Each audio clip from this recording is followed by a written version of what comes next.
pesa zangu, ndiposa nimtukuze Mungu. Wapendwa, naye Mungu wa mbinguni hulipa. Bwana Yesu asifiwe.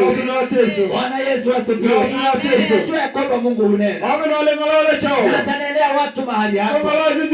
Wacha jioni ya leo kutoa kwako kusiwe kwa kawaida. Hatutatoa kwa sababu watu wanatoa, lakini tutatoa kwa sababu ya kulitukuza jina la Mungu wetu. Ndiposa jina la Bwana litukuzwe katika jina la Yesu. Chochote ambacho utatoa siku ya leo kitakuwa cha baraka. Chochote ambacho utapeana kwa sababu ya Mungu ambaye amekalia kiti cha enzi kitakuwa ni cha baraka. Bwana Yesu asifiwe. Kwa sababu utakuwa ukifanya hilo kwa ajili ya utukufu wa Baba mbinguni, kwa ajili ya utukufu wake Yesu Kristo, kwa ajili ya utukufu wa ambaye ametuita.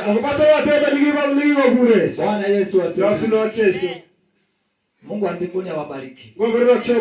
Acha tujiandae kutoa kwa sababu ya Mungu, na vile ambavyo utakavyopanda siku ya leo, Mungu wa mbinguni atakuwezesha kuvuna.